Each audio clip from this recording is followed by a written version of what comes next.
Bootleg Kev exclusive. Yo, what's up, y'all? This is DJ Premier. I'm checking out my man Bootleg Kev. You know, if it's a bootleg, that means it's got some extra shit that other people ain't got. You know what I'm saying? But there's real bootlegs and there's fake ones. He's the real one. Bootleg Kev, big up all the time. I wanted to ask you, man, one of my favorite albums, it's top three. I always go between Illmatic, Aquemini, and Moment of Truth. It's Gangstar Moment of Truth. When you look back at the Gangstar catalog, is there a certain album, I mean, we're talking about classics on classics, that you favor over another one? A classic Gangstar album? No, I'm saying, like, which is your favorite Gangstar album if you had to pick one? I know they're like your kids and it's hard to pick, but if you had to take one with you to the grave and listen to it up in heaven for the rest of your life, like, which one would it be? Just a classic hip-hop album, period. No, I'm talking about Gangstar. Oh, Moment of Truth. Moment of Truth, man. I actually just got... we just found all the Guru's. It's scary, man. We found all the Guru's lyrics to the Moment of Truth album. That's crazy. All in a bundled folder. Yo, that album. We went to clean his house out recently with his son's mother, and big up to Casey and Lana and the whole Elam family. You know, I'm staying involved with keeping the things on track because I know I know more about what's going on with him than anybody besides Suge. You know, because Suge is part of our family, but there's a lot of stuff they just don't know. You know what I'm saying? And I know everything, so. You know, I've been helping him just get closure. You know what I'm saying? I spoke at his funeral. We had a private funeral in Boston that his father threw, and they had his remains there and everything. And it was a real touching service. It was like almost 500 people, and I spoke no paper, no nothing. I just got up on the stand, spoke from the heart. Suge spoke. Same thing, no paper. We had everybody laughing. A lot of old timers. Guru comes from a big family.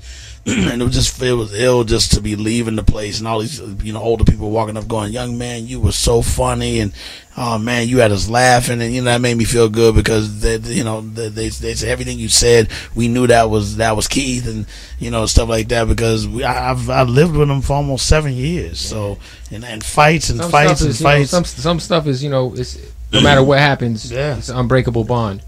No doubt. Has Solar caught the ass whooping he deserves yet?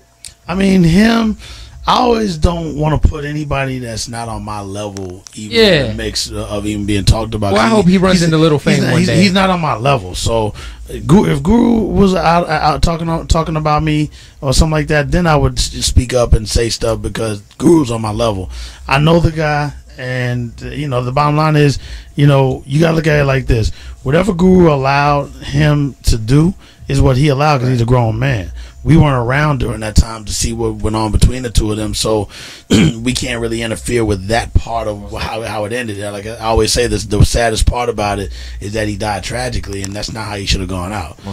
But as far as the parts that I do know, I deal with it either silently or with the family, because the family deserves to know what's going on, because I used to go to Boston and stay at their house. When we're talking about '89, when we used to do shows with RSO when it was the whole RSO together back in the day. So shout to all of them. So I go way back with this man, and that's why. It's like, how all of a sudden y'all gonna not have me in the mix of his closing of his life when there ain't nothing that I don't know about this brother, and I miss him, man. I miss him. I love him. I wish he was still here. I wish he was still telling me to fuck off and all of that stuff. But I mean, I have footage and music and so many pictures. How much unreleased Gangstar material is there? Not a lot. We didn't have. We always did the stuff that was meant for our project. So we have like maybe 2 or 3. I'd love to get some of the stuff that he has from his 7 grand stuff, but I mean, I know that's not going to happen, and I'm not looking for it to happen, so I'm not going to stress it. You know what I'm saying? But if I had it, I would definitely perfect it and put the touch on it that I do. I would like to thank you. A few of my favorite Primo beats from the last couple of years. That White, Fat Joe.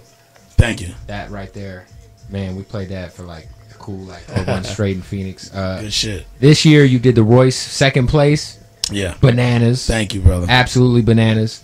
And then I think my favorite Primo beat of all time, Above the Clouds, Yeah, it's one of my favorite. It's crazy when I found the rhymes. When I pulled the papers out. Yeah. That was the first one, and it's Really, written. And again, I already know how he writes, and it's it's the typical guru writing style. Stuff scratched out all over the place, and he still recites it with all the. His papers are very messy, and he'll turn it around, and he'll be in the booth like doing the rhyme and turning it and holding it up and squinting, and then doing that, and still rhyming on beat. Like the lady who it's almost like a voicemail in the beginning of the song "Moment of Truth" with the accent. Mm-hmm. Who is that lady? Where was that? That was actually a friend of mine's cousin, and she was at the studio that day, and we were just getting different voices. To call in. Shout to Kaori. We told her to call in because she was really a popping DJ at the time. I actually used to date her years ago, and that's the first time I heard that song. Man, it gave me like goosebumps, man. Yeah. So and then on top of that,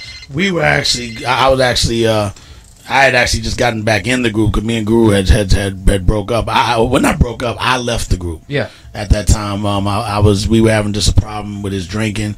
It had just gotten so out of hand. I just wanted to move on because really for his life to change, and I'm glad he did, slow down on his drinking. But it just got so out of hand. I just didn't want to be a part of it anymore because we've been through too much drama with his drinking in public and other situations that were dangerous and stuff. And it just, after all those years, that you just get enough of it. So I left. But then he was going through his trial. That's the reason why the album cover is the court and all that stuff, because he was really going through facing a 5-year bid. So, one of my actual business partners, talked to me and was like, "Yo, man, I really think you should give him another chance. Y'all are boys. Man. Y'all been through too much together. Yeah. He's going through what he's going through. I just lost my dear lady of mine. She's on my arm right now. She's my accountant, and who tattoos their accountant on their body? So that lets you know we were tight. Right. God bless Mary Coleman, and so with her, I was just depressed because she had died and kind of instantly and everything, and we didn't know she was sick. She didn't want her own kids to know that she had cancer because she just died just like that. She died 2 days after the My Steve's video shoot, and I was with her when she was not looking good at her house, and I kept calling her to check on her. And the day we shot the Steve's video, she's not answering the phone, so I called to find out what's going on. They said she was went back to the hospital. I called the hospital to find out what room she's in, and they tell me she died a couple hours ago. So I was just like, man, I don't even want to do this. So when all that happened, me and Guru sat down and talked, got our shit together, and I started going to his trial every day, and he beat the case on all counts. And one of the greatest albums of all time. But so when he was writing "Moment of Truth," the song, and he was talking about I'm really sweating, and he because he was so we did part of the album and we stopped. And so we had songs just waiting in the wing. Shout out to G-Dep too, who had a underrated word Deputy, man. Yo, hold your head, man. Yo, he's actually on the I have an NYG's album coming out on my label Year Round Records, and it's crazy because he was with us a couple days before he turned himself in about the murder case, and hopefully all that'll smooth out or whatever. Depp goes through what Depp goes through. He's always been through a lot of issues with stuff. And but it's just crazy that he has a brand new verse on this project that we're about to drop. Dope. Song's called Clown Music. It's ill, so look out for that. Yeah, look out for that. There's a producer who's one of my favorite producers right now, Static Selector. Yeah. Who I think is kind of like the modern day Primo. Everybody says that. Yeah, he's like he makes consistent dope hip hop shit. Yeah, he does. And it reminds me a lot of your Shout work. To Bonnie Rebel. Static, that's my dude. Is there any other like up and coming producers besides Static that you have? My assistant, Jim Crates. He's dope. That's GEM and the word Crates. He's got beats, really original. He's got some shit. It don't sound nothing like my stuff. It's really where I'm like, yo, where you getting this stuff? Like that type of sample stuff. That's what's up. Yeah, look out for Jim Crates. I love Moss. Shout out to Moss. The two up and comers you'll definitely be seeing. Well, Moss has already been getting his feet wet, but now Jim Crates. I wanted to ask you. One of my favorite artists is Kanye, and I know that. Mine too. Shout out to Ye. I know he was on the classic remix with KRS and everybody. Have you guys?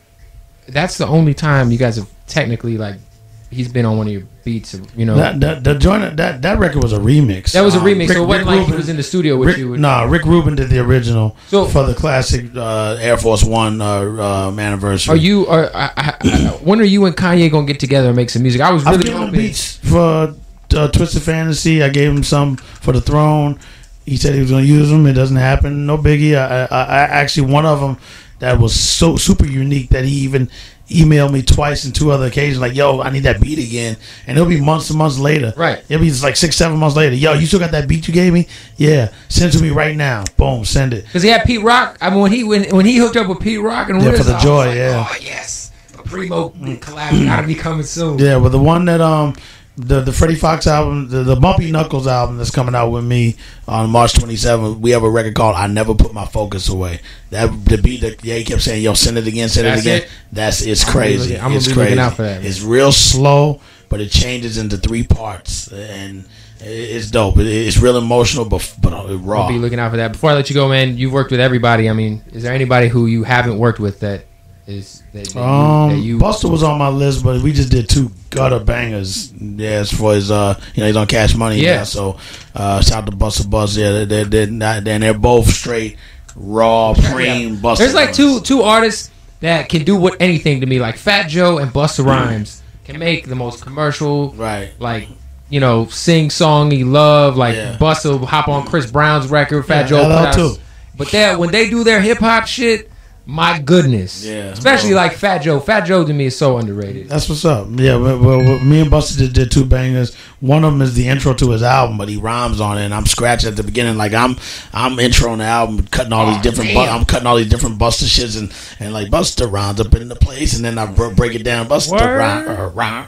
Oh man, I'm looking forward to like that, man. It's crazy, and then I'm like, kick the rest, and then he jumps in and starts rhyming. It's dope. So and then we did one called Return of the Boom Bap 2012. Man. I didn't really want to use that name because me and KRS are doing Return of the Boom Bip, and I was like, all right, Bust, if that's what we want to call it that, so it's all good. And but the song is raw, and it's a different style of a record that I did with him, but it sounds like what you would expect from the 2 of us. I really want to work with Ghostface Killer badly. I don't know off the top of my head, but I would just figure that you guys we talk about it. Yeah, we've talked. We've already talked. Yeah, Ghostface, Jizzle. We're about to do something together. Who else that I'd love to work with? I'd love to work with Drizzy. I actually sent Drake some stuff, but it just didn't make. I think Drake is like. I think he gets a lot of hate. He can rhyme for no reason, but he got rhymes. Yeah, he can spit. Yeah, and the stuff that he makes is soft. We look at it. Hey, Drake is one of the few hip hop albums that you can actually play when you're banging a broad, man. And the slow stuff is dope. Yeah, it is. I mean, a chick will let you play his album while you getting your bone on. There it is, for real. You know what I'm saying? So Primo would know. You know what I'm saying? That you put on Run DMC, they're like, yo. I had Second Triumph once. Triumph by Wu-Tang, I boned to that one time. Anyway. Hey, I appreciate you taking some time out, man. No doubt. This is dope, man. It's all good. You say you got the Freddie Fox album coming out. What else? The NYG's album? Yeah, NYG's album's coming in April. The Bumpy Knuckles DJ Premier album is coming March 27th. And then Nas premiere album is coming whenever Nas is ready to roll. TBD. TBD. Yeah. Hopefully before I pass away. That's my detox right there. All right, then. When y'all did the Scratch magazine cover, I was like, yes, this shit's about to go down. There you go. Man, but, hey, Surrender Tonight. It's going down. Shout out to Primo, the illest to ever do it. My man. Thank you, my dude.